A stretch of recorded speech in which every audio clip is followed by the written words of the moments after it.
News headquarter. मैं हूं अफशीन कुरैशी। मैं हूं सहर फातिमा। हेडलाइंस आपने जानी। बुलेटिन में आज बात होगी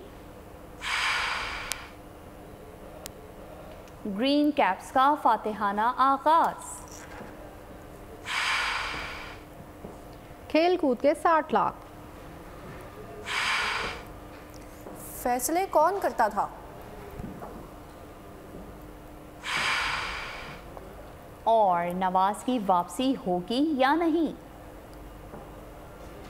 बुलेटिन का बाकायदा आगाज करेंगे और बात करेंगे वर्ल्ड कप 2023 की। तो वर्ल्ड कप में कौमी टीम का फातिहाना आगाज, नेदरलैंड्स को बासानी 81 रन से शिकस्त दे दी है। पाकिस्तान ने 287 रन के हदफ के ताक़ुब में नेदरलैंड की टीम 205 रन पर ढेर हो गई, जबकि शानदार खेल पेश करने पर south Shakeel man of the match करार पाए। पाकिस्तान के वर्ल्ड कप के पहले मैच में नेदरलैंड्स को शिकस्त। कौमी कप्तान बाबर आजम टीम की कारकर्दगी से मुतमईन, कहा हैदराबाद दक्कन में पाकिस्तान टीम को काफ़ी सपोर्ट मिली। वर्ल्ड कप की पहली ही मैच में मैन ऑफ द मैच पाने वाले सऊद शकील ने कहा 3 विकेटें जल्द गिर गई थी, मस्बत खेला जिससे कामयाब हुआ।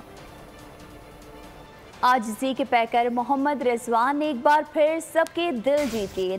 नेदरलैंड्स के खिलाफ मैच में रिजवान की ग्राउंड में नमाज पढ़ने की वीडियो वायरल हो गई। सोशल मीडिया सार्फिन की जानिब से मोहम्मद रिजवान के इस अमल को खूब सराहा जा रहा है। नेदरलैंड से बासानी फतह के बाद कौमी ड्रेसिंग रूम में पुरएतमाद माहौल, प्लेयर्स के लिए अवार्ड्स की तकरीब का इनेकाद किया गया, जहां पर टीम के डायरेक्टर मिकी ऑर्थर ने खिलाड़ियों को अवार्ड्स दिए। बाबर आजम को प्लेयर ऑफ द वीक, जबकि मैच का इम्पैक्ट प्लेयर का अवार्ड सऊद शकील को दिया गया। खेलो भी, कूदो भी, शोहरत भी पाओ और खूब माल भी बनाओ। ए ग्रेड तो शुरू से अच्छा ही रहा, अब डी ग्रेड भी शानदार हो गया। लेकिन खेल कूद में पीसीबी ने खिलाड़ियों पर नवाजिशात की भरमार कर दी। सेंट्रल कॉन्ट्रैक्ट के 4 कैटेगरीज की रकम सामने आ गई। ए कैटेगरी में शामिल खिलाड़ियों को 60 लाख और डी ग्रेड वालों को 11 लाख रुपए माहाना दिए जाएंगे। आगे बढ़ेंगे, यहाँ आपको बताएंगे दुनिया में अरबों की मालियत के इकलौते मालिक एलॉन मस्क की नजरें खला की जानिब। मरीख के लिए परवाजें जल्द शुरू करने का ऐलान कर दिया। एलॉन मस्क ने कहा कि स्टारशिप प्रोजेक्ट जल्द ही मरीख के लिए बगैर अमले की परवाजें शुरू करेगा। आइंदा 4 साल में बगैर अमले के मरीख पर टेस्ट लैंडिंग की जा सकती है। पाकिस्तान के लिए एक और एहसास, पाकिस्तानी खलाबाज नुमेरा सलीम ने खला में पहुंचकर तारीख रकम कर दी। ये एहसास हासिल करने वाली पहली पाकिस्तानी बन गई। मिशन में नुमेरा के अलावा मज़ीद 2 खलाबाज और अमले के 3 अरकान शामिल थे।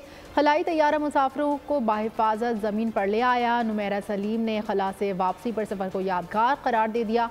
कहा तसव्वुर भी नहीं किया था कि खला में इतना खूबसूरत नज़ारा देखने को मिलेगा। खला में जाने का तजुर्बा बहुत शानदार रहा। नुमेरा कुतुब, जनूबी और शुमाली पर भी कौमी परचम लहरा चुकी हैं। नुमेरा सलीम पाकिस्तान की पहली खातून हैं जिन्हें कुतबैन पर पहुंचने का एहसास हासिल हुआ। नुमेरा ने खलाई परवाज का टिकट 17 बरस कबल $2 लाख में ख़रीदा था। आगे बढ़ेंगे, यहाँ आपको बताएंगे पीटीआई में कोई जमहूरियत नहीं, वन मैन शो था। चेयरमैन पीटीआई कहते थे जो मैंने कह दिया वही हरफ आखिर है। महमूद मौलवी की प्रोग्राम ऐसे नहीं चलेगा में गुफ्तगू। बोले 80% अरकान असम्बली ने इस्तीफ़े देने की मुखालफत की थी। 90% अरकान खैबर पख्तूनख्वा असम्बली तोड़ने के मुखालिफ थे, लेकिन चेयरमैन पीटीआई ने किसी की बात नहीं सुनी। महमूद मौलवी ने पीटीआई छोड़ने वालों को IPP में शमूलियत की दावत दे दी।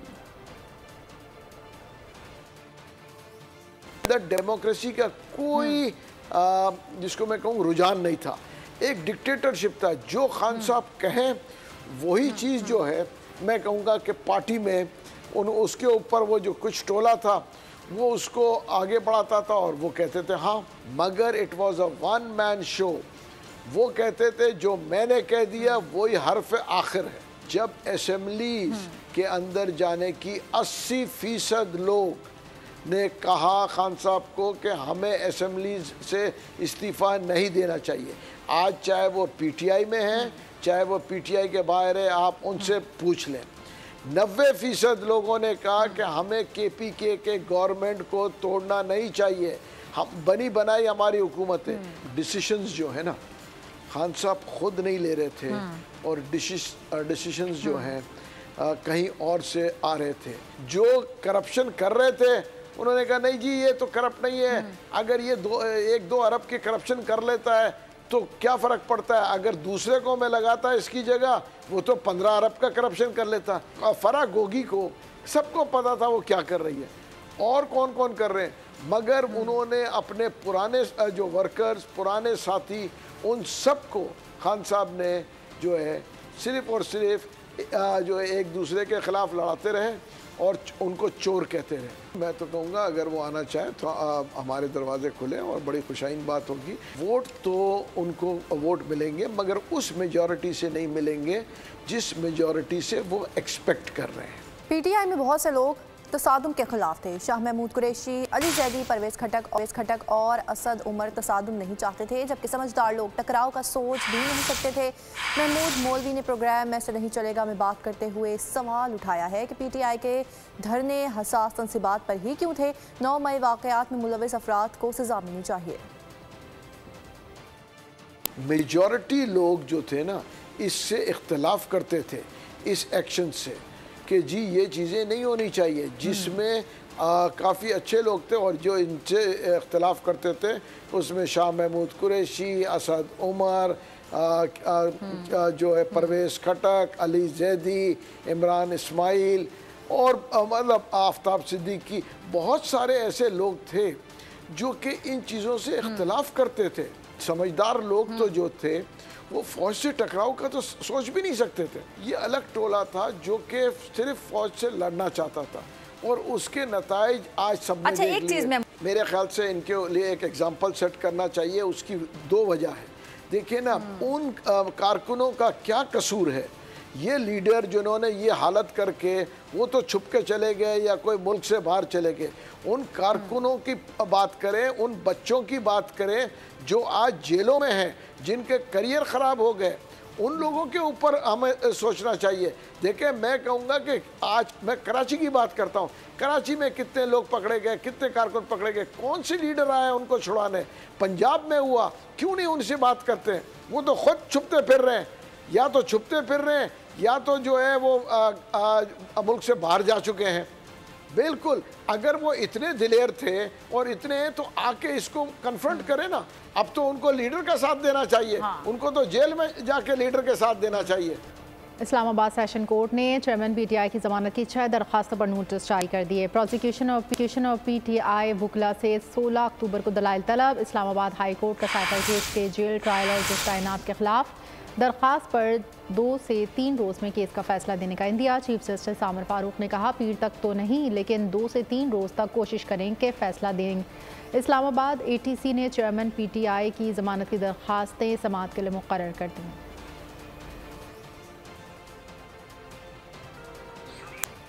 नवाज शरीफ की वापसी में कोई कानूनी रुकावट नहीं, डॉक्टर्स की क्लियरेंस दरकार होगी। अब ये सवाल बार बार नहीं होना चाहिए कि नवाज शरीफ आ रहे हैं या नहीं।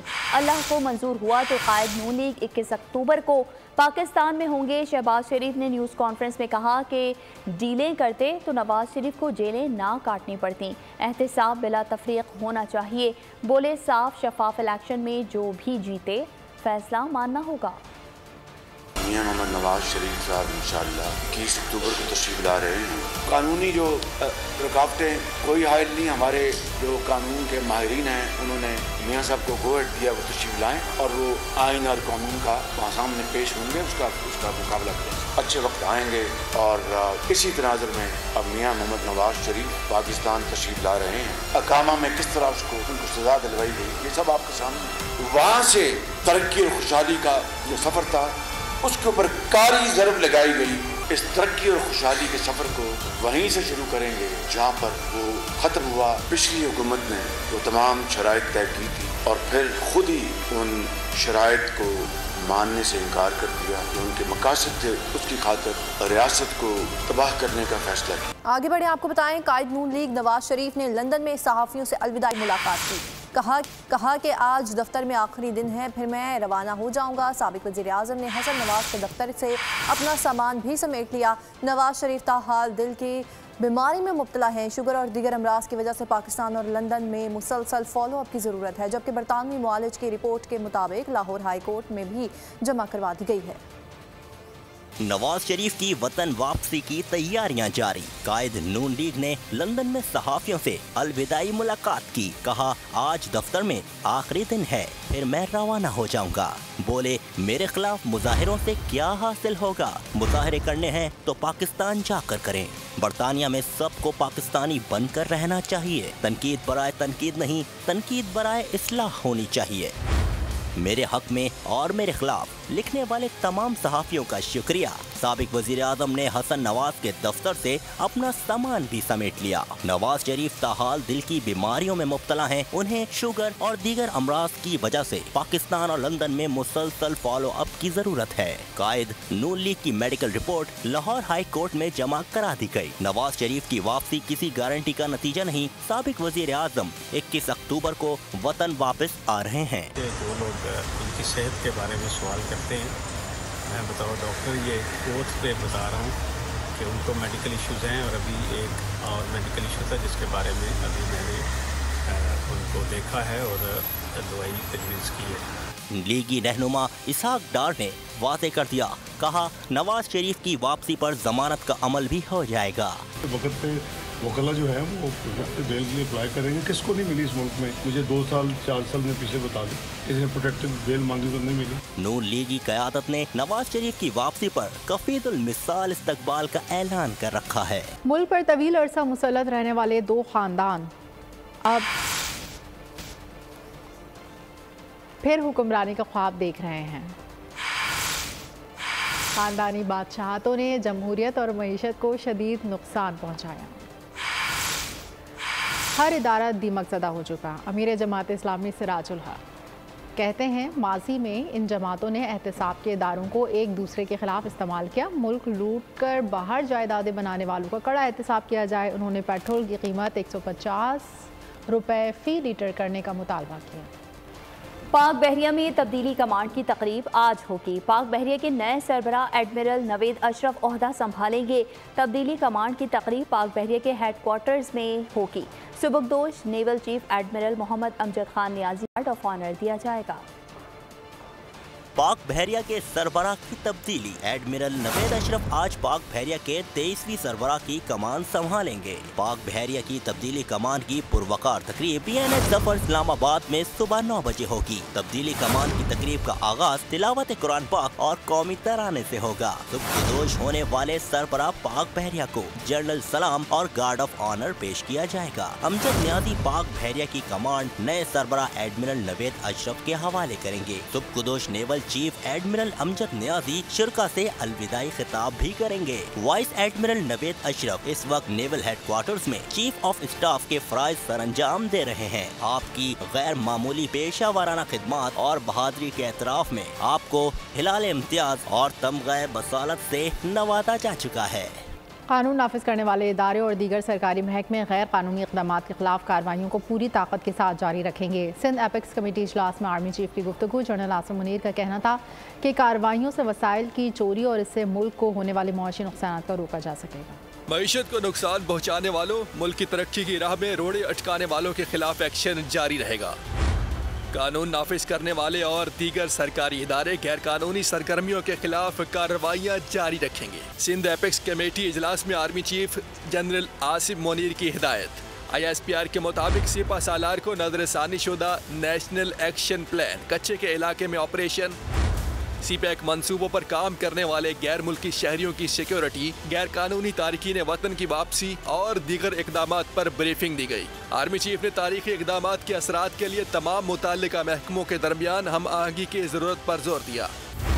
इजलास में कराची ट्रांसफॉर्मेशन प्लान, सिंध में SIFC के इकदामात पर पेशरफ्त और ग्रीन सिंध के इकदामात भी ज़ेर गौर आए। शुरा ने इस बात का अयदा किया कि रियासती इदारे, सरकारी महकमे और आवाम सूबे की तरक्की और खुशहाली के लिए मुतहद है। तल्ख बयानबाजी के बजाय पाकिस्तान की जायज़ बातों पर तवज्जो दे दें। अल्लामा ताहिर अशरफी का अफगान हुकूमत को अहम मशवरा। चेयरमैन पाकिस्तान उलमा काउंसिल का कहना था कि पाकिस्तान अफगानिस्तान दो भाई हैं। हम अफगानिस्तान के अमन को पाकिस्तान का अमन समझते हैं, इसी तरह पाकिस्तान के अमन को अफगानिस्तान का अमन समझें। गैर कानूनी गैर मुल्कियों के अनखला के हवाले से अगर अफगान हुकूमत को कोई तहफ़्फ़ुज़ात हैं तो वो तल्ख़ बयानबाजी के बजाय पाकिस्तान की हुकूमत से बात करें। पाकिस्तान में रहने वाले जो गैर पाकिस्तानी हैं उनकी वापसी। हम अफगानिस्तान के अमन को पाकिस्तान का अमन समझते हैं और पाकिस्तान के अमन को अफगानिस्तान का अमन समझते हैं। ये तो मेरा हक है बतौर पाकिस्तानी कि कितने यहाँ पर अफगान हैं, कितने कोई और मुल्क के हैं मुझे पता हो। अगर हुकूमत पाकिस्तान उन लोगों को जो गैर कानूनी हैं उनके हवाले से कोई कदम उठाती है या जो कानून पाकिस्तान की हुकूमत ने वज़ा किया है और इस हवाले से बजाय इसके ऐसी बयानबाजी हो जिससे नफरतें बढ़े। अगर अफगान अबूरी हुकूमत को कोई बात है तो अफगान अबूरी हुकूमत पाकिस्तान की हुकूमत से बात करे।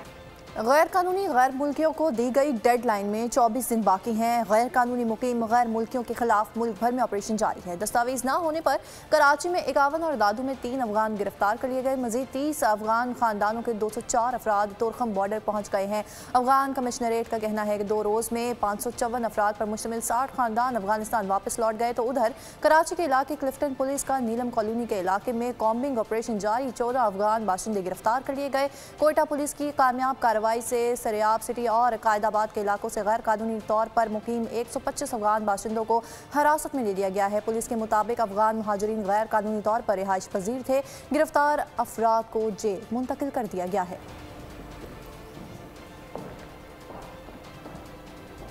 पाकिस्तान में दहशतगर्दी के लिए अफगान समों के इस्तेमाल का इंकशाफ। ज़राए के मुताबिक गैर रजिस्टर्ड अफगान सिमें पाक अफगान सरहदी इलाकों में बासानी दस्तियाब हैं। सरहदी इलाकों में अफगान मोबाइल फ़ोन कंपनियों के सिग्नल भी आते हैं। दहशतगर्द इस गैर इरादी कवरेज को अपने फ़ायदे के लिए इस्तेमाल करते हैं। मुजरिम निगरानी और शनाख्त छुपाने के लिए भी अफगान सिम्स इस्तेमाल करते हैं। व्हाट्सएप और दीगर ऐप्स भी चलाते हैं। हसास इदारों ने सरहदी इलाकों में अफगान सिमों के इस्तेमाल पर पाबंदी की सिफारिश कर दी। तजवीज़ थी कि सरहदी इलाकों में मुकामी मोबाइल सर्विसेज का मजबूत इंफ्रास्ट्रक्चर लगाया जाए। BTS तनसीब से फ़ोन सेट मुकामी नेटवर्क पर मुंतकिल होंगे। सार्फिन को खुले वाईफाई तक रसाई से कबल शनाख्त देने का पाबंद बनाने की तजवीज़ दी गई है। खबर है जराइम की दुनिया से, जहां कराची में अवाम ने डकैतों के खिलाफ कमर कस ली। कोरंगी और नागन चौरंगी में 2 मुख्तलिफ वाक़यात में मुबैना डाकू अवाम के हथे चढ़ गए। बदतरीन तशद्दुद के बाद पुलिस के हवाले कर दिया गया। डकैत असलहे के जोर पर शहरियों को लूट रहे थे। दूसरी जानब AVLC का नाज़माबाद मुजाहिद कॉलोनी रेलवे फाटक के करीब मुबैना मुकाबला हुआ। फायरिंग के तबादले के बाद एक मुलजिम को जख्मी हालत में गिरफ्तार कर लिया गया। दूसरा साथी फरार होने में कामयाब हो गया। मंगोपीर पुलिस का एक्शन, मुकाबले के बाद 4 डाकू जख्मी हालत में गिरफ्तार कर लिए गए। 2 साथी मौके से फरार। अजीजाबाद पुलिस की तकनीकी बुनियादों पर कार्रवाई सामने आई है। बाइक लिफ्टिंग में मुलविस मुलजिम गिरफ्तार कर लिया गया। 2 मसरूका मोटरसाइकिलें बरामद की गई हैं। मुलजिम 1 माह कबल ही जेल से रिहा हुआ है। दूसरी जानब सदर में कैप्री सिनेमा के करीब डकैती मज़ाहमत पर 22 साला शर्जील जख्मी हो गया। कोरंगी भिटाई कॉलोनी नदी के करीब से 60 साला खातून की बोरी बंद तशद्दुद ज़दा लाश मिली है। DHA फेज 6 खयाबानी शहबाज पर ट्रैफिक हादसा रोनुमा हुआ। मोटरसाइकिल सवार 2 अफराद जान की बाजी हार गए। आगे बढ़े, आपको बताएं कि नेपरा ने कराची वालों पर फिर से बिजली गिरा दी है कि इलेक्ट्रिक सार्फिन के लिए बिजली 4 रुपये 45 पैसे फी यूनिट तक महंगी कर दी गई है। नोटिफिकेशन के मुताबिक हालिया इजाफा गुज़िश्ता माली साल की पहली सहमाही एडजस्टमेंट की मद में किया गया है, जबकि इलेक्ट्रिक सार्फिन से इजाफी वसूलियाँ अक्टूबर और नवंबर के बिलों में की जाएंगी।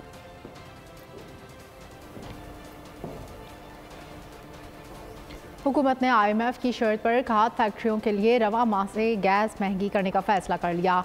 1 MMBTU में 278 रुपये इजाफा किया जाएगा, जिसके बाद खाद बनाने वाली कंपनियों के लिए गैस 302 रुपये से बढ़कर 580 रुपये फ़ी MMBTU हो जाएगी। फर्टिलाइज़र मैन्युफैक्चरर्स के लिए गैस की कीमतों में इजाफा IMF इक़्तिसादी जायज़े से पहले किया जाएगा। यहाँ आपको बताएं कि पाकिस्तानी कोहे पेमा शहरोज़ काशिफ ने एक और रिकॉर्ड अपने नाम कर लिया। शहरोज़ काशिफ ने चीन में चोवा वेव की 8000 मीटर से बुलंद चोटी सर कर ली। शहरोज़ अब तक 8000 मीटर से बुलंद 13 चोटियाँ सर कर चुके हैं।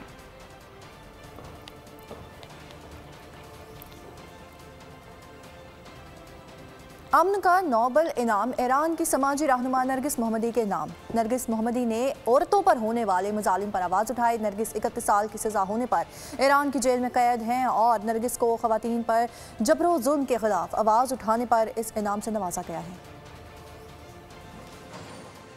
सन जिंदगी आज़ादी, women, life, freedom. The Norwegian Nobel Committee has decided to award the Nobel Peace Prize for 2023 to Narges Mohammadi for her fight against the oppression of women in Iran and her fight to promote human rights and freedom for all. और अब आलमी खबरनामे पर नजर डालते हैं इस report में।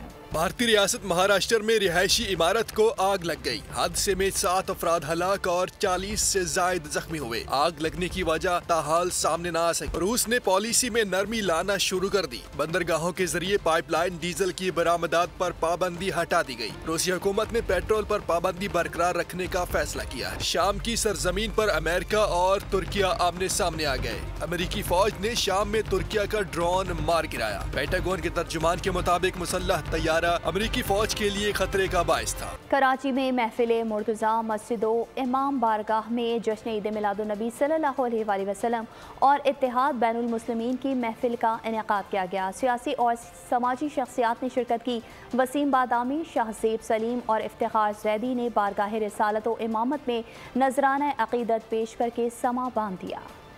कराची महफिल मुर्तज़ा मस्जिदों इमाम बारगाह में जश्न ईद मिलादुन नबी सल्लल्लाहु अलैहि वसल्लम और इत्तेहाद बैनुल मुस्लिमीन की महफिल का इनेकाद। सियासी और समाजी शख्सियत की शिरकत। अल्लामा रज़ी जाफर नकवी ने नबी करीम सल्लल्लाहु अलैहि वसल्लम की तालीमात और हयात तैयबा के मुख्तलिफ पहलुओं पर रोशनी डाली। बहुत ही खूबसूरत महफिल ईद मिलाद का इनेकाद किया है और ये 31वां मुसलसल जो है इनका ईद मिलाद का प्रोग्राम है। पैगम्बर इस्लाम का फरमान ये है कि मुसलमान वो है कि जिसके हाथ और ज़बान से दूसरा मुसलमान महफूज हो। मारूफ एंकर वसीम बादामी, शाहज़ेब सलीम और इफ्तिखार जैदी ने बारगाह रिसालत सल्लल्लाहु अलैहि वसल्लम में गुलहाए अकीदत पेश किए।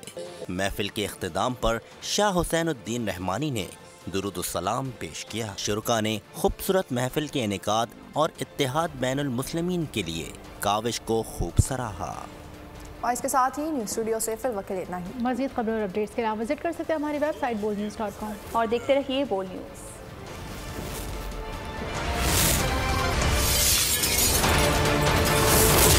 बोल न्यूज़ हेडक्वार्टर। अगर आपको ये वीडियो पसंद आई है तो हमारे चैनल को सब्सक्राइब कीजिए और बेल आइकन पर क्लिक कीजिए। सब्सक्राइब करें और बेल दबाएं ताकि कोई खबर रह न जाए।